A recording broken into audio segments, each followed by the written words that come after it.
आकाशा एवढा, तत्वमसी विद्या ब्रह्मानंद सांग, तेची झाला अंगे तुका आता, मी वासुदेव तत्वता. या भूमिकेपर्यंत पोहोचलो आहे तेव्हा संतांनी त्यांना विचारलं असावं, तुकोबाराय तुमची पूर्वावस्था तुम्ही अशी सांगत होते आणि आता या अवस्थेपर्यंत आलेलं आहे. तुम्ही देवाला प्रार्थना केली होती की माझं हे ओझं दूर करा, माझा भार बाजूला करा. मी तुम्हाला याकरता संतांच्या स्वाधीन करायला सांगितलं. देवा तुम्ही मला याप्रमाणे संतांच्या स्वाधीन केलं, संतांनी मला मार्गदर्शन केलं, त्याप्रमाणे या अवस्थेपर्यंत आलेली ही सर्व भूमिका तुकोबरायांची त्याप्रमाणे प्रगट झालेली. संतांनी विचारलं असावं, तुकोबाराय तुमची पूर्वावस्था तुम्ही ती सांगत होते आणि आता तुम्ही या अवस्थेवर पोहोचलेले आहात, तर तुम्ही मी भाराने दडपलेलो गेलो आहे, फार ओझ्यात मी दबलो गेलो आहे. आता तुमचं हे ओझं कोणी दूर केलं, कोणी स्वीकारलं, तेव्हा तुम्ही या अवस्थेपर्यंत आलात. तेव्हा तुकोबाराय म्हणतात, मी कृतज्ञ नाही, मी कृतज्ञ आहे. तुम्ही संतांनी माझ्या बाबतीत लक्ष घातलं म्हणून माझं सर्वस्व ओझं हे तुम्ही स्वीकारलेलं आहे. तुमच्यावरच हे माझं ओझं आणि तुम्ही ज्यातून मला दूर केलेलं आहे. हे सेवेकरता घेतलेल्या अभंगाच्या शेवटच्या चरणात तुका म्हणे माझे, तुका म्हणे माझे, तुका म्हणे माझे, तुका म्हणे माझे, तुका म्हणे माझे, तुका म्हणे माझे, तुका म्हणे माझे, तुका म्हणे माझे, तुका म्हणे माझे, तुका म्हणे माझे, तुका म्हणे माझे, तुका म्हणे माझे, तुका म्हणे माझे, तुका म्हणे माझे, तुका म्हणे माझे, तुका म्हणे माझे. तू माझा नावारी ओझे, तू माझा नावारी ओझे, ऐसी कळवळाची जाती, ऐशी कळवळाची जाती. तुम्हा संतावरी ओझे, तुम्हा संतावरी ओझे, ऐसी कळवळाची जाती, ऐसी कळवळाची जाती. तुकोबाराय संतांना म्हणतात, संत मायबापू माझं सर्वस्वी ओझं हे तुम्ही स्वीकारलंय. तुमच्यावर माझं हे सर्वस्वी ओझं आहे ते तुम्ही स्वीकारलं आणि मला त्या ओझ्यातून दूर केलं. हे सर्व माझं ओझं तुमच्यावर. तुका म्हणे माझे तुम्हा संतांवरी ओझे. आमचा रोज म्हणजे कसं काय, हो मी तुम्हाला प्रार्थना केली, तुम्ही लक्ष घातलं, मला तो मार्ग दाखवला, त्या मार्गाला लावलं, माझ्यावर तुम्ही कृपा केली, माझ्या मस्तकावर हात ठेवला, मला मंत्रही दिला आणि तो आवडणारा दिला. माझी मनीचा जाणूनिया भाव तो करी उपागुरराव, आवडीचा मंत्र सांगितला सोपा, जेने नव्हे गुंफा काही कोठे, काही कोठे. तुम्ही हे सर्वस्व माझ्या बाबतीत लक्ष घातलं, क्षणाक्षणाला मला सांभाळलं, दिशा दिली आणि या अवस्थेपर्यंत आणलं, हे खरे तुमचं प्रयत्न आहे, तुमचं खरं हे श्रेय आहे. तुमच्यामुळे मी या अवस्थेपर्यंत पोचलेलो आहे. आमच्यामुळे हो, तुमच्यामुळेच. तुमच्या ठिकाणी तळमळ आहे म्हणून तुम्ही माझ्या प्रार्थनेला हाक दिली आणि त्याप्रमाणे घडवलं आणि अवस्थेपर्यंत आणलं. आम्ही कसं काय हो? तुकोबाराय म्हणतात तुम्हीच. कारण आम्ही अशी लेकरं, अशी आम्ही अज्ञानी, तेव्हा आम्हाला काहीच समजत नव्हतं, काहीच कळत नव्हतं. परंतु ही सर्व दिशा तुम्ही आम्हाला दिली, त्यानुसार हा भार घेतल्यामुळे इथपर्यंत आलेलो आहे. कशी काय दिशा दिली? तुकोबाराय म्हणतात, संत मायबापू आता तुम्हाला समजून मी सांगणं हे उचित नाही, पण कशी तुम्ही माझ्या बाबतीत भूमिका स्वीकारून मला या अवस्थेपर्यंत आणले सांगू. आईप्रमाणे जशी आई ही आपल्या बालकाच्या बाबतीत सर्वस्व लक्ष घालते, त्याप्रमाणे तुम्ही माझ्या बाबतीत लक्ष घातलेलं आहे. म्हणजे आईप्रमाणे म्हणजे मग आई काय करते? तर आई काय करते तुकोबाराय त्या आईचा दृष्टांत देऊन 3 चरणातून आई कसं लक्ष घालते आणि तसं लक्ष तुम्ही माझ्या बाबतीत घातलेलं आहे. तेव्हा तुकोबाराय अभंगाच्या पहिल्या चरणात त्या माऊलीचं चित्त हे कुठे असतं हे सांगतायत. लेकुराचे हित हो, लेकुराचे हित, लेकुराचे हित, लेकुराचे हित,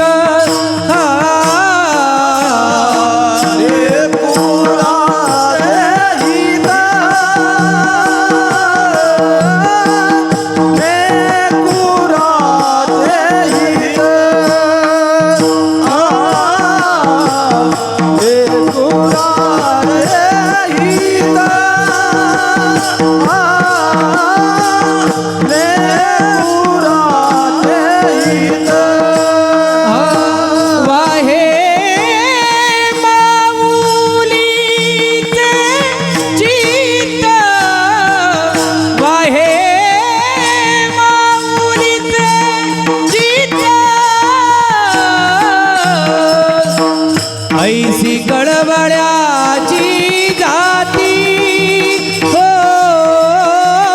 ऐसी कळवळ्याची जाती, ऐसी कळवळ्याची जाती, कळवळ्याची जाती, ऐसी कळवळ्याची जाती.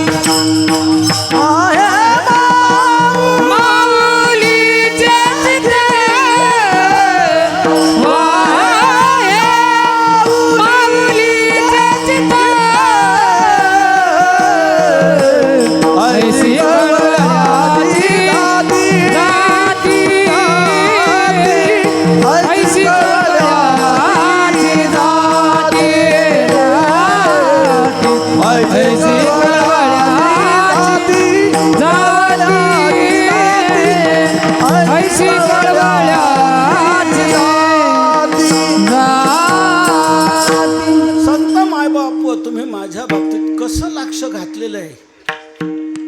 आईप्रमाणे.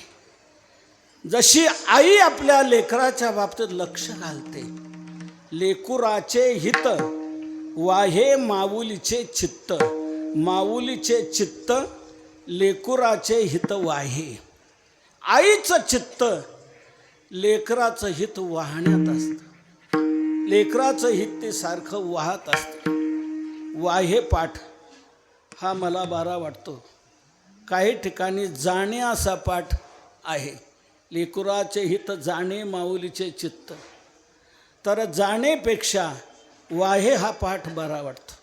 जाणण्यामध्ये फक्त जाणीव आहे, ज्ञान आहे, पण त्याच्यातून क्रिया असेल असं मात्र नाही. पण वाहे शब्दातून जाणीवही आहे आणि प्रत्यक्ष क्रियाही आहे, म्हणून वाहे पाठ बरा वाटतो. विठ्ठल विठ्ठल.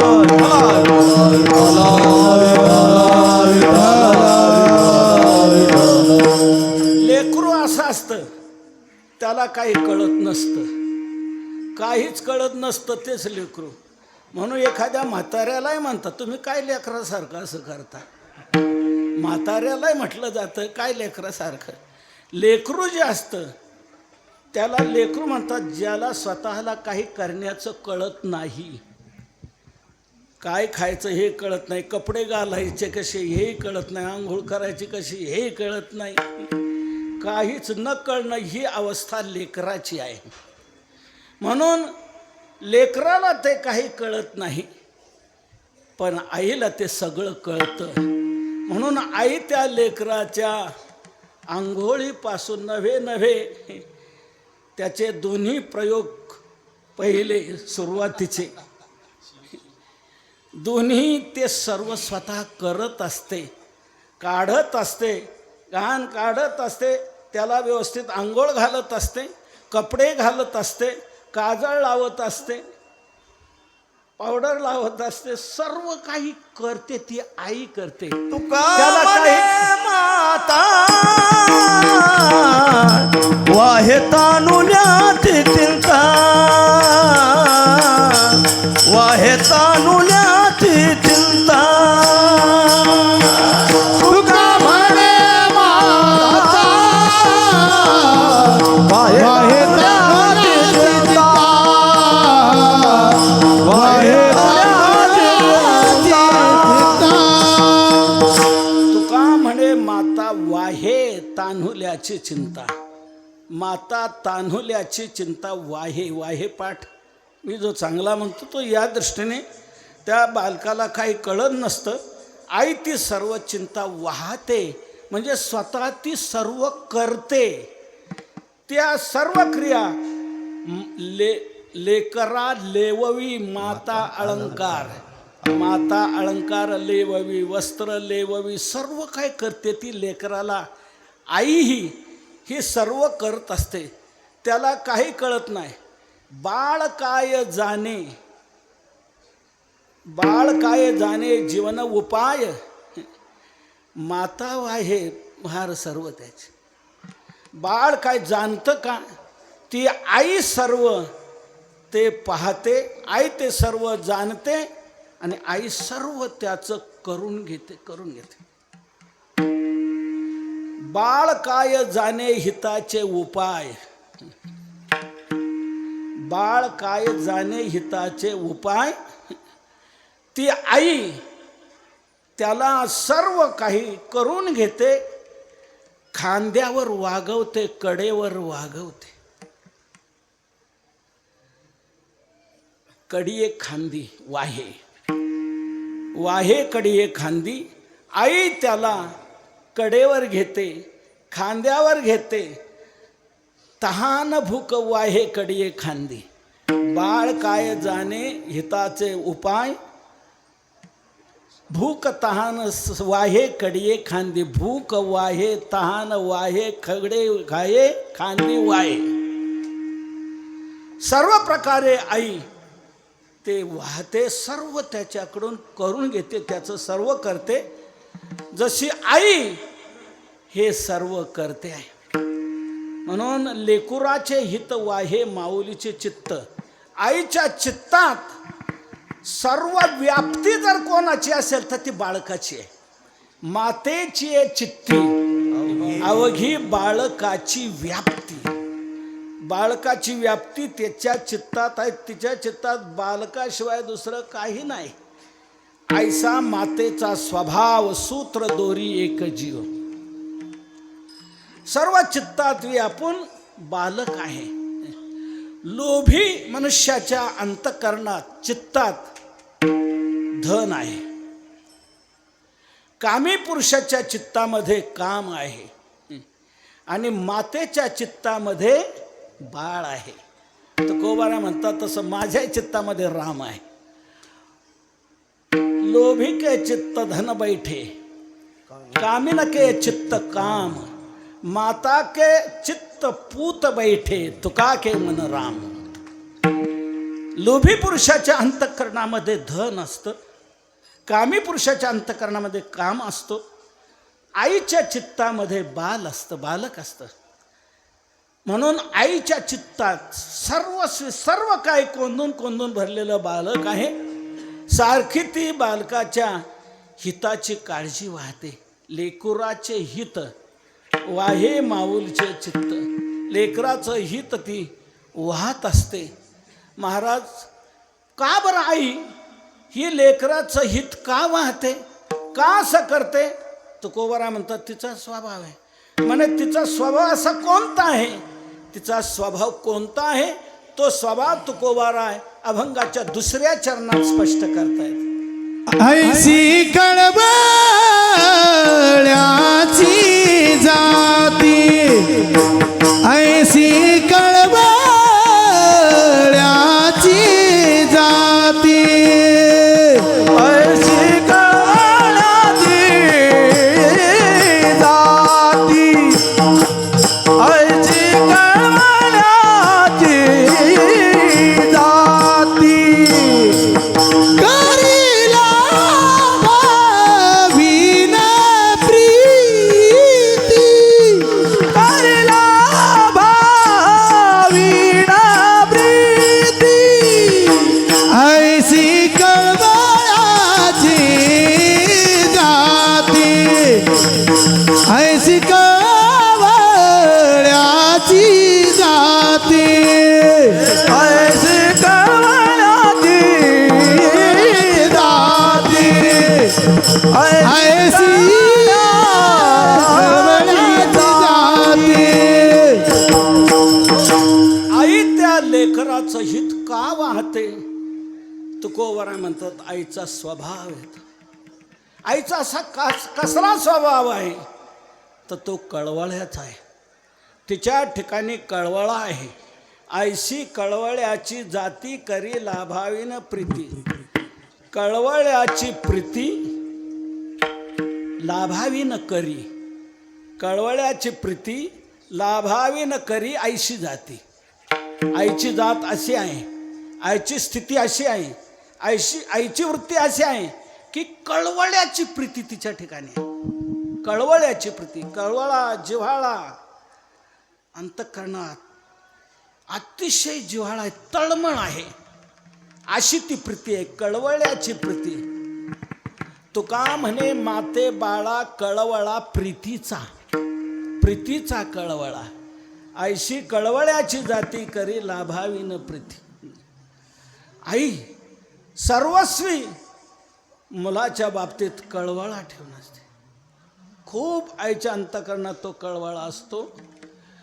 कोणत्या वयात असतो, कोणत्या वेळेला असतो, तो आईचा आणि बाळाचा कळवळा नित्य असतो. नित्य नवा कळवळा माय बाळा मध्ये तो, माय बाळा मध्ये तो, नित्य नवा कळवळा माय बाळा मध्ये तो, माय बाळा मध्ये तो, माय बाळा मध्ये तो. नित्य नवा कळवळा माय बाळामध्ये तो, माय बाळामध्ये तो कळवळा नित्य. आईच्या आणि बाळाच्या मध्ये तो कळवळा नित्य असतो, नेहमी असतो. आपली प्रीती बदलत जाते, कधी कधी उतरत जाते, ओधरत जाते, पुढे राहतही नाही. सुरुवातीला आपण काहींवर चांगलं प्रेम करतो, खूप करतो. पुढे काही महिन्यानंतर त्यात ओटी सुरू होते. पुढे काही वर्षानंतर आणखी कमी होऊन जातं. पुढे आणखी इतकं जातं की काहीच राहत नाही. पुढे इतकं होतं की विरोध करण्यापर्यंत जातं. विठ्ठल विठ्ठल विठ्ठला आपली प्रीती जी आहे ती नित्य नाही, कायमची नाही. उतरत उतरत उतरत उतरत जाते म्हणतो. आता तोंड पाहत नाही त्यांचं आम्ही, इतकी खाली जाते. तशी आई बाळाची नाही, नित्य नवा कळवळा माय बाळामध्ये तो नित्य असतो आणि नवा नवा आणखी चेहरा वेगळा उठून असा तो प्रीतीचा असतो.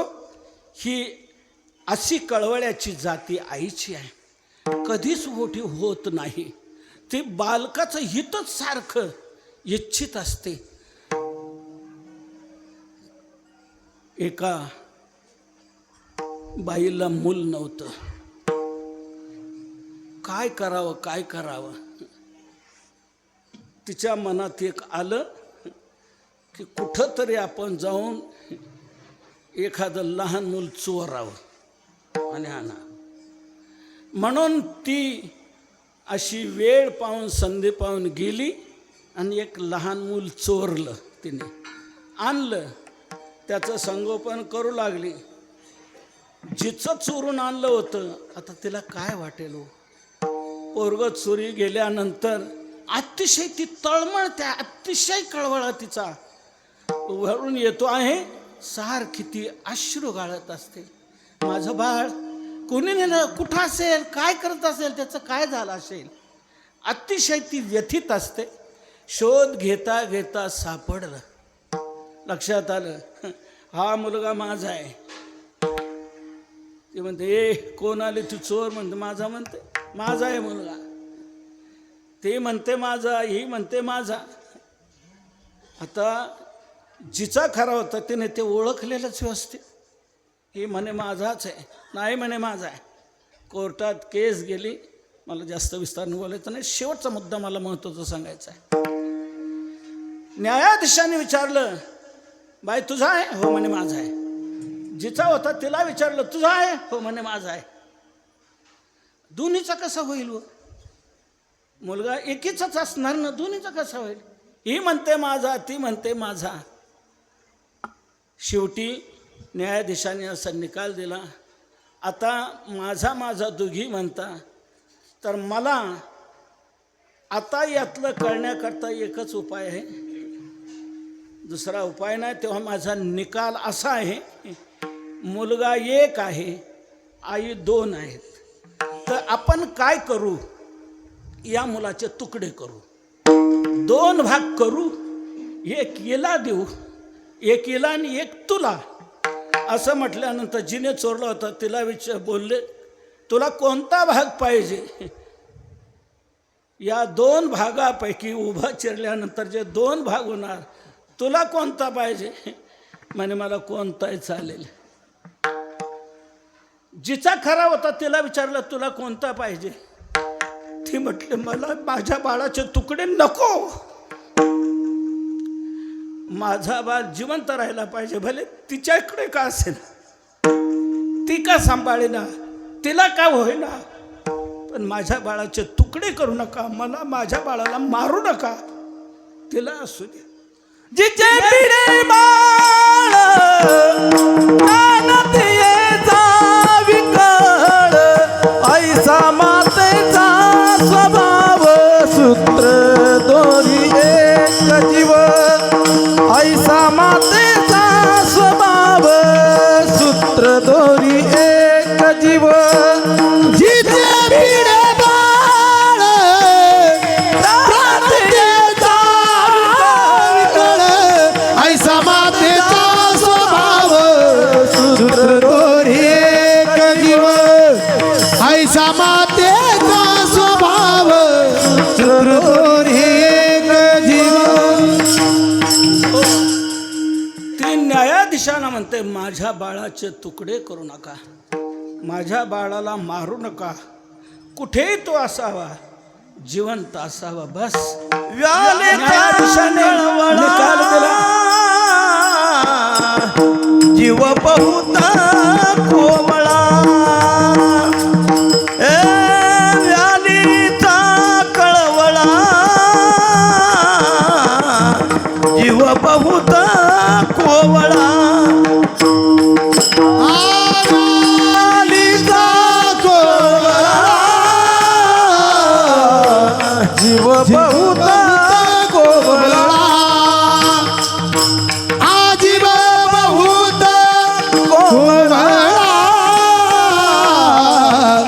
जीव बहुत कोवळा.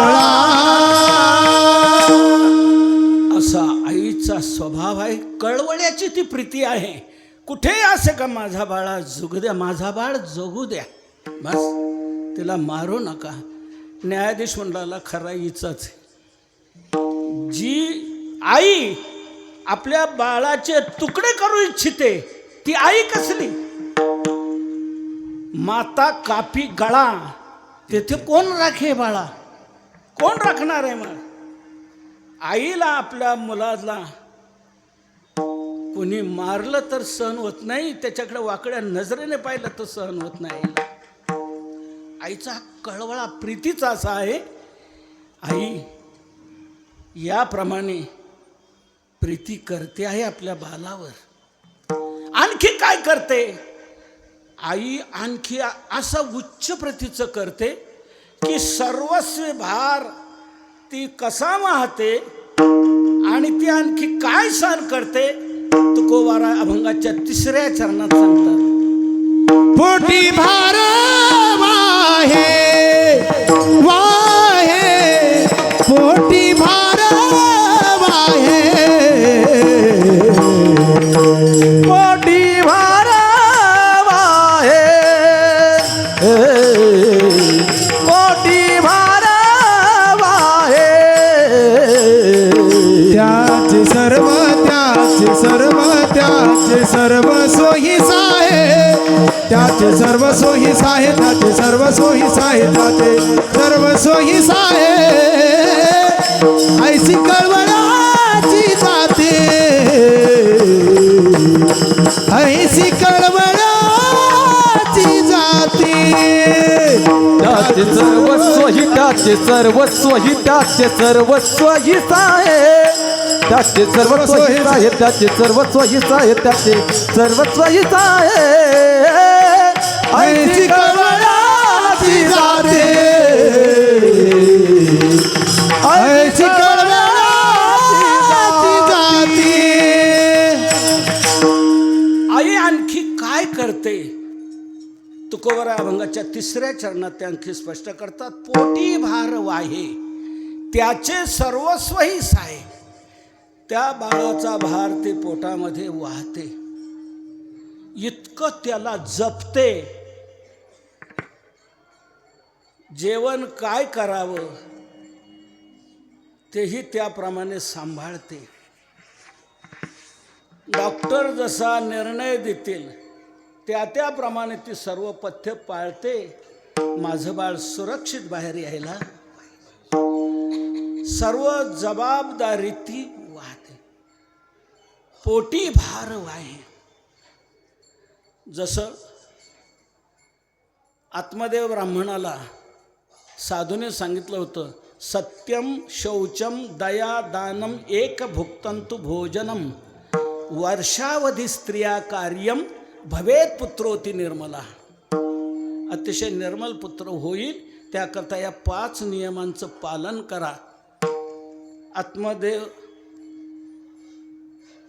या ब्राह्मण सांगतायत. जे फल दिलं, सत्यम शौचम दया दानम एक भुक्तंतु भोजन, एक वेळ फक्त जेवण करायचं. गर्भासंभावल्यापासून एक वेळ जेवण करायचं. सत्य, शौच, दया, दान हे 4 आपल्या जीवनाचे.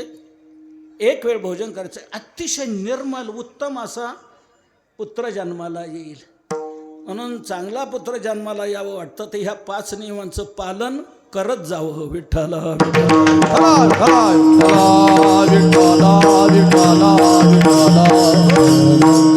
गर्भसंभावापासून म्हणजे सर्व काळात सत्य जीवनात असलं पाहिजे. शौच म्हणजे पावित्र्य शुचिता असली पाहिजे. दया असली पाहिजे. दान केलं गेलं पाहिजे आणि एक वेळ भोजन केलं पाहिजे. या 5 नियमांचं पालन केलं की अतिशय निर्मल असा पुत्र जन्माला येईल. भवेत पुत्रोती निर्मला, अति निर्मला हा पुत्र हा भवेत. म्हणून तसं ती पालन करते. कष्ट सहन करते. तिखट खायचं नाही जास्त, काही परिणाम होऊ नये गर्भावर. सर्व सांभाळते. पोटी भार वाहे, त्याचे सर्वस्व ही साहे. त्याचं सर्व काय सहन करते. आत असताना तर सहन करतेच करते, जन्माला आल्यानंतरही आयुष्यभर त्या मुलाचं सर्व काही सहन करते, सर्व त्रास घेते. नव्हे नव्हे काही पीडा जरी दिली तरी आई ती पीडा सहन करते. कोणाला सांगतही नाही माझ्या बाळाने असं केलं, सहन करते. त्याचे सर्वस्व ही साहे, त्याचं सर्व काही ती सहन करते. आईशी कळवळ्याची जाती करीला हाय न प्रीती, सर्व काही सहन करते. एका मुलाने पत्नीच्या सांगण्यावरून आईला मारलं. ती थेरडी इथे नको, माझ्या डोळ्यासमोर दिसू नको, तुम्हाला मी पाहिजे का ती पाहिजे. या नंदीबाईलाने ते ऐकलं आणि तिच्या म्हणण्यानुसार आईला मारून टाकलं, त्याचे तुकडे केले. हे कुठंतरी लपवून टाकावं, हे आपल्यावर येऊ नये म्हणून एका पोत्यात ते सर्व तुकडे घातले. आईचे बांधून कुठेतरी जंगलात नेऊन टाकून द्यावं म्हणून तो डोक्यावर घेऊन ते चालला. पोलिसांचं गस्त पथक रात्रीचं फिरत होतं. हे पाहत असताना, ते जात असताना त्या पोत्यावर माशा घोंगावताना दिसल्या. माशा ज्या अर्थी घोंगावतात या अर्थी याच्यात काहीतरी वेगळं असावं. पोलिसांचं तर्कज्ञान खूप बारकायचं असतं, सर्व जाणत असतात. ते काहीतरी वेगळं वाटतंय. त्याच्या जवळ गेले, उतरवलं खाली, सोड काय याच्यात. सोडलं तर ते तुकडे दिसून आले शरीराचे. का रे म्हणे कोण आहे. म्हणे माझी आई. कोणी मारलं. म्हणे मीच मारलं. जे तोंडात ठेवून दिले पोलिसांनी, खूप मारा सुरू केला. तू आणि तुझ्या आईला मारलं. आमचे वैकुंठवासी परमपूज्य गुरुवर्य नथुसिंग बाबा हे उदाहरण सांगत असत. त्या प्रेताला वाचा फुटली आणि ते आईचं प्रेत म्हणू लागलं, माझ्या बाळाने मला मारलं, तुझ्या बापाचं काय केलं. तू का त्याला मारतो, तुझं काय गेलं. माझा मुलगा होता, त्याने मला मारलं, तू का त्याला मारतो. म्हणजे आपल्याला प्रत्यक्ष मारूनही त्या मुलावरची कळवळ्याची प्रीती आईची कमी झाली नाही, संपली नाही.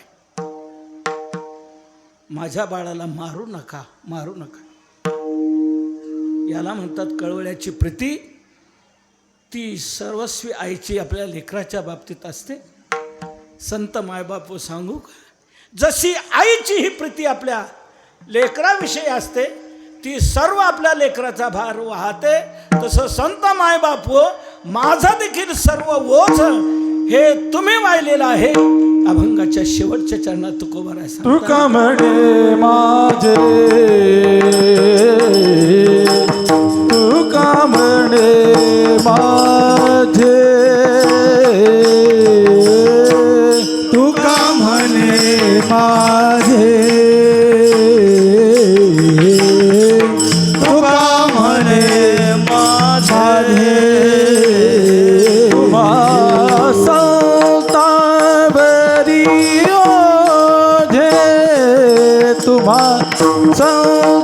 संतावरी ओझे अशी कळवळ्याची जाते, ऐशी कळवळ्याची जाते. संतावरी ओझे, तुम्हा संतावरी ओझे ऐशी कळवळ्याची जाती, ऐशी कळवळ्याची जाती. पार कुमारी विठोबार कुमाई विठोबार कुमाई जय जय विठोबार कुमाई रघुमाई विठोबार कुमाई धोबार कुमार विठोबार कुमाई विठोबार कुमार विठोबार कुमाई धोबार कुमार विठोबार कुमाई धोबार कुमार विठोबार कुमाई धोबार कुमार विठोबार कुमाई धोबार कुमार विठोबार कुमाई धोबार कुमार विठोबार कुमाई धोबार कुमार विठोबार कुमाई विठोबार कुमाई विठोबार कुमाई विठोबार कुमाई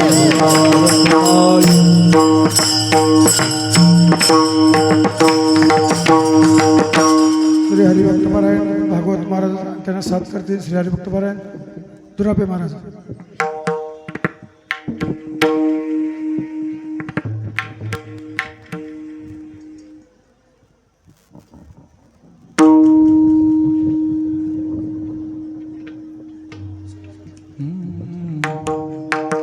लेकुराचे हित लेकुराचे हित लेकुराचे हित लेकुराचे हित लेकुराचे हित लेकुराचे हित लेकुराचे हित लेकुराचे हित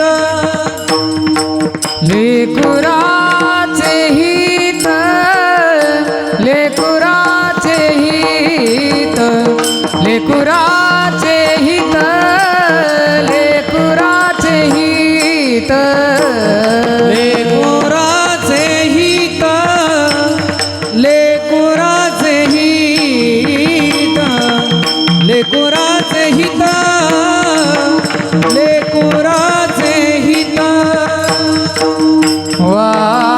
वाहे माऊलीचे चित्त वाहे माऊलीचे चित्त ऐसी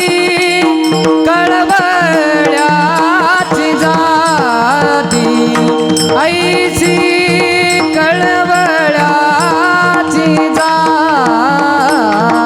जाती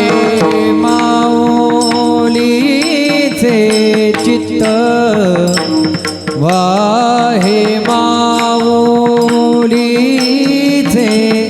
चित्त ऐसी कळवळ्याची जाती ऐसी कळवळ्याची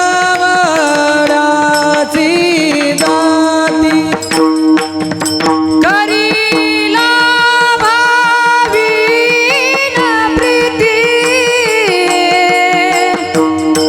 करीला भावीन प्रीती करीला भावीन करीला भावीन प्रीती करीला भावीन करीला भावीन करीला भावीन करीला भावीन करीला भावीन करीला भावीन करीला भावीन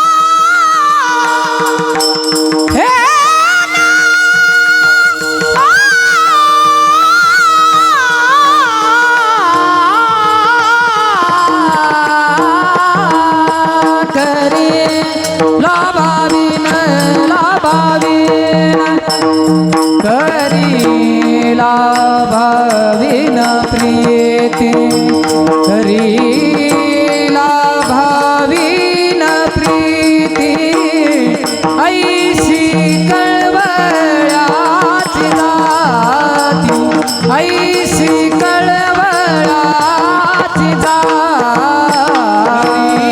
करीला भाविना प्रीती करीला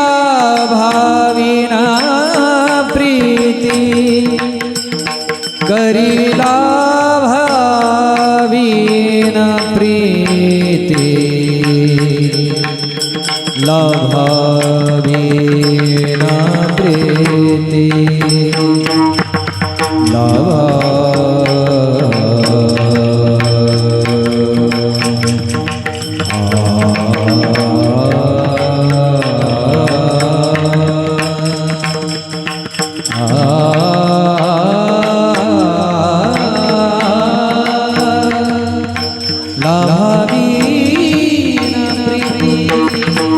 करीला भाविना ला भाविना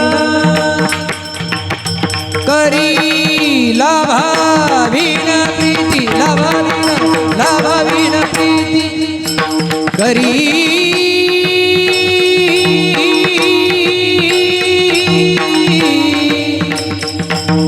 भाविना प्रीती हा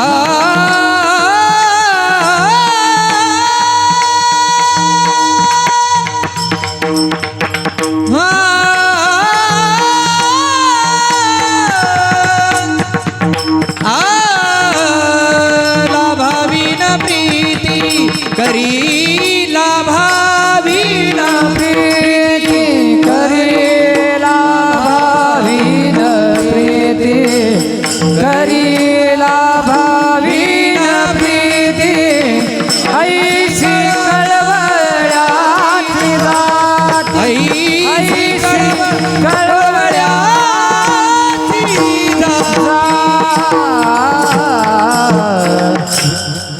म्हणे माझे तुम्हा संतांवरी ओझे माझे ओझे तुम्हा संतांवरी माझं ओझं सर्वस्वी तुम्हा संतांवर आहे. कशाप्रमाणे? आईप्रमाणे. आई जसं त्या लेकराचं सर्व करत असते तसं संत मायबाबू तुम्ही आम्हा लेकरांचं केलेलं आहे. आम्ही सर्व जीव हे संतांचे लेकरं आहेत. संत हे माऊली आहेत. आपण माऊलीच्या दरबारात आलो म्हणून माऊलीचंच काही सांगावं म्हणून हा अभंग विचारात घेतला. आपण सर्व लेकरं आहोत. आम्ही आळेकरे प्रेम सुखाची लेकरे. आपणही सर्व लेकरं आहोत. संत हे आपले आई आहेत. संत हे आपल्यासारख्या लेकरांना काय खावं, काय प्यावं, काय करावं हे सर्व शिकवतात आपल्याला. आपला सर्वस्वी भार वाहतात. भागलिया मज वाहतील कडे कडे खांदी. याप्रमाणे संत आपल्या बाबतीत लक्ष घालतात. सर्वस्वी सांभाळतात. आईच्या करता जे 3 चरण तुकोबारांनी वापरली त्याप्रमाणे संत मायबाप आपण आहात. आई काय करते? लेकराचं हित वाहते. तसं संत देखील तुम्हा सर्व जीवांचं हित वाहत आहेत. त्यांना आपलं हित कशात हे कळतं. नव्हे नव्हे सर्व जगाचं हित होण्याकरता हित कशात आहे आणि अहित कशात आहे याचा पुरेपूर शोध करून ते इथे आलेले आहेत. शोधनी आले संत हिताहित जगाचे, हिताहित जगाचे, हिताहित जगाचे. शोधनिया आले संत हिताहित जगाचे, हिताहित जगाचे, हिताहित जगाचे. शोधून या आले संत हिताहित जगाचे. जगाचं हित कशात आहे, अहित कशात आहे, याचा पुरेपूर शोध करून संत हे या ठिकाणी आलेले आहेत. तुकोबारा म्हणतात, माझा सर्वस्व विश्वास त्या संतांवर आहे. का? त्यांना माझं हित कळतंय. संतांचे पायी हा माझा विश्वास, सर्व भावे दास झालो त्यांचा, तेच माझे हित करीती सकळ. तेच माझं सर्व प्रकारे हित करतायत. आपल्याला भलतं खाऊ नका सांगतात. आळंदीला आलात ना, आता इथे निर्णय घ्या. आतापर्यंत खात होता, आता भलतं खाऊ नका. आतापर्यंत भलतं पित होता, आता इथून पुढे पिऊ नका. आतापर्यंत आईवडिलांना लाथा मारत होता, आता इथून पुढे लाथा मारू नका. आईवडिलांची सेवा करा, दीनदुःखिताची सेवा करा, वाईट काही करूच नका आणि चांगलं केल्याशिवाय राहू नका. या प्रकारे आपल्याला आपल्या हिताची ते जाणीव करून देत आहेत. म्हणून लेकुराचे हित वाहे माऊलीचे चित्त, जशी आई लेकराचं हित वाहते तसे संत हे आपले आईबाप आहेत. तुम्ही संत माय बाप कृपावंत, ते आपले आई आहेत, ते आपलं हित वाहत आहेत. एक थोडासा आणखी फरक सांगतो. आईपेक्षाही संत हे काकणभर अधिक श्रेष्ठ आहेत. आई हित वाहते, पण एक लक्षात घ्या, आईला हित कळतच असेल असं मात्र नाही. हित नाही ठावे जननी जनका, आईला हित कळेलच असं नाहीये, पण संतांना मात्र हित कळतं. आई वाम मार्गाला एका वेळेला सांगते, मुलाने शाळेतून पाटी चोरून आणली दुसऱ्याची, आई त्याचं कौतुक करते, माझा बाळ्या त्याचं तो भागवतो, आम्हाला काही खर्च येऊ देत नाही. अरे तो चोरी करून आणतो आणि तुम्ही त्याचं कौतुक करता, माझा बाळ्या त्याचं तो भागवतो आहे. म्हणजे याचा अर्थ तुमचं चोरीला प्रोत्साहन आहे. म्हणजे आईला हित कळत नाही. मुलाने चोरी करू नये, खोटं बोलू नये, वाईट काय वागू नये, करू नये, ही शिकवण आईला पाहिजे. ती लौकिक शिकवण देते, पण खरं अलौकिक जीवन जे बालकाचं व्हायला पाहिजे ते तिला कळत नाही. संतांना ते कळतं, म्हणून संत हे आईपेक्षाही श्रेष्ठ आहे. तसंच आईच्या ठिकाणी कळवळा असतो, तसं संतांच्या ठिकाणी त्या हिताचा कळवळा असतो की हे वाम मार्गाला जाऊ नये, काळाच्या हाती सापडू नये, म्हणून काळाच्या तावडीतून सोडून त्याचं हित व्हावं, तो परमोच्च पदाला प्राप्त व्हावा, हा कळवळा संतांच्या ठिकाणी असतो. येतो हिताचा कळवळा, पडती हाती म्हणून काळा, बुडता हे जनन देखावे डोळा, येतो कळवळा म्हणून, येतो कळवळा म्हणून. उडता हे जनन देखवे डोळा, हे तो कळवळा म्हणवोनी, हे तो कळवळा म्हणवोनी. बुडत आहे जन न देखवे डोळा, येतो कळवळा म्हणवणी. कळवळा येतो म्हणवणी. हे जन बुडता डोळा न देखावे, येतो हिताचा कळवळा. म्हणून संत हे खऱ्या कळवळ्याचे असतात. त्याचं परमकल्याण व्हावं तुम्हाला सर्व जीवांचं, असा त्यांच्या ठिकाणी कळवळा असतो. त्याचप्रमाणे संत देखील सर्व सहन करतात. थोडक्यात भाव सांगून जातो, जास्त विस्ताराला वेळ नाही. मला एक महत्त्वाचं निवेदन तुम्हाला पुढे सांगायचं आहे, म्हणून मी थोडक्यात सांगतो. ते ऐकल्याशिवाय जय विठ्ठल झाल्याशिवाय कोणी उठू नका. विठ्ठल विठ्ठल विठ्ठल विठ्ठल विठ्ठल विठ्ठल विठ्ठल विठ्ठल. ते सर्व सहन करतात. संतांनी जीवाचे अनेक अपराध सहन केलेले आहेत. अनेक प्रकारे संतांना पीडा दिलेली आहे. जनतेने शिव्या दिलेल्या आहेत, मारलेलं आहे, पण संतांनी ते सर्व सहन केलेलं आहे. याच आळंदीमध्ये मुक्ताबाईच्या हातातलं हिसकावून घेतलं. ज्ञानोबाराय भावंडांना पाहिल्यानंतर लोक सचैल स्नान करायचे. यांचं तोंड पाहण्यात आलं. अपशकून आपल्याला अपवित्र झालो, आपण जोड्यासहित स्नान केलं पाहिजे. नको नको ती दुरुत्तरं दिलेली आहे. अनेक प्रकारे पीडा केलेली आहे. तुकोबारायांना काट्याने मारलं मंबाजी गोसाव्याने. अनेकांनी अनेक अपराध केले जीवांचे, परंतु संतांनी त्यांच्यावर दयाच केलेली आहे. दया ते सर्व सहन केलेलं आहे. तुका म्हणे तोच संत सोसी जगाचे आघात. जगाचे आघात सोसी तो संत आहे. पण किती अपराध करावे जनतेने. काहींच्या अपराधाला काही सीमा नसते. भयानक अपराध किती काही करतच राहतात. क्षमता शेवटी माणसाची संपली जाते. म्हणतो आतापर्यंत मी सहन केलं, पण आता मला सहन करण्याची ताकद नाही म्हणतो. मग तो वेगळं पाऊल उचलतो. एकदा तर ज्ञानोबारांना देखील असा जरा पश्चाताप वाटू लागला की यांच्याकरता आपण इथे आलो. जगदोद्धारा लागी धरले अवतार, यांच्या उद्धाराकरता आपण इथे आलो, आणि हे काय करतात. यांचं तोंड पाहुणे म्हणतात ना, मग आपण तरी तोंड दाखवायचं कशा करता. म्हणून ज्ञानोबारायांनी ताटी लावून घेतली, पण आमच्या मुक्ताबाईला ते सहन झालं नाही. दादा आतापर्यंत इतकं तुम्ही सहन केलंय, इतकं सहन केलंय की त्याला सीमा नाही. आता एवढ्याशावरून काय तुम्ही ताटे लावून घेतले, का रुसलात जनतेवर. खरं सांगू ज्ञानोबाराय खरा योगी कोण? जो जनतेचे अपराध सहन करतो तो योगी पावन मनाचा. योगी पावन मनाचा. योगी पावन मनाचा.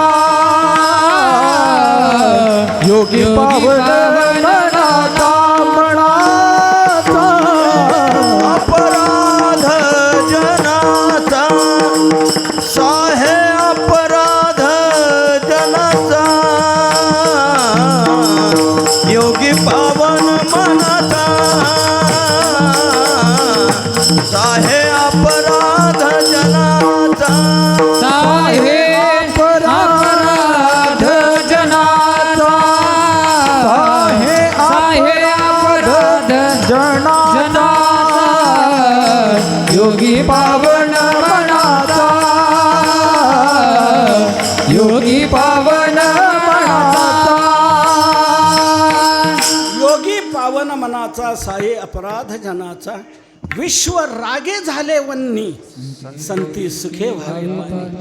विश्व रागाने अग्नी जरी झालेलं असलं तरी संतांनी पाणी घालून ती आग विझवायला पाहिजे.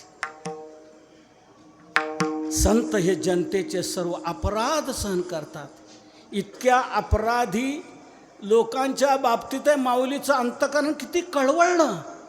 आणि जनतेच्या उद्धाराकरता ज्ञानोबारांनी काय म्हणून केलं नाही, सर्व काय केलं. मी याकरता सर्व काय करीन. या सर्व जनतेला हे सर्व घडायला पाहिजे. खेचराची आहे म्हणा आणि सात्विकाचा पाना. श्रवणा सवे समना समाधी जोडे. दिसो परतत्व डोळा, पाहो ब्रह्मसुखाचा सोहळा. निघो आत्मबोध सुकाळा माझी विश्व. हे सर्व विश्व या अवस्थेपर्यंत पोचावं. पहिली आठवण झाली जे खळाची व्यंकटी सांडो. ज्या खळाने दुष्टाने त्रास दिला त्यांचाही तो वाकडेपणा जावा आणि त्यांची सत्कर्मामध्ये रती निर्माण व्हावी. हे सर्व सहन करून माऊलींनी माऊली हे पद हे प्रगट करून दिलं, सिद्ध करून दिलं. ही कशी माऊली आहे माऊली. वेदशास्त्र देखील ही ग्वाही देतात. वेदशास्त्रे देती ग्वाही म्हणती ज्ञानाबाई आई. ही आई आहे, ही आमची माऊली आहे. ज्ञानराज माझी योग्यांची माऊली. म्हणून या माऊलीकडे आपण आलेलो आहोत. यांनी सर्व सहन केलेलं आहे. त्याचे सर्वस्व ही साहे. आई जसं सहन करते तसे संतही माऊली आपले सर्व अपराध सहन करतात आणि आपल्या उद्धाराची काळजी वाहतात. आईप्रमाणे संत आहे तसं संत मायबापू तुम्ही माझ्या बाबतीत हे सर्व लक्ष घातलंय. तुका म्हणे माझे तुम्हा संतावरी ओझे. याप्रमाणे अभंगाचा याप्रमाणे विचार आपण पाहिला. संतांनी कसं हे ओझंसं केलं आहे आणि या जीवाच्या कल्याणाची कशी काळजी वाहिलेली आपण पाहिलं. मला आता जाता जाता एक महत्त्वाचं निवेदन आपल्याला द्यायचं आहे. ते म्हणजे असं, अलीकडच्या काही कालामध्ये महाराष्ट्रभर सव्वा महिन्यापासून असा एक अपप्रचार सुरू झाला की गाथा मंदिराने गुरुकुल बंद केले. असा प्रचार झाला.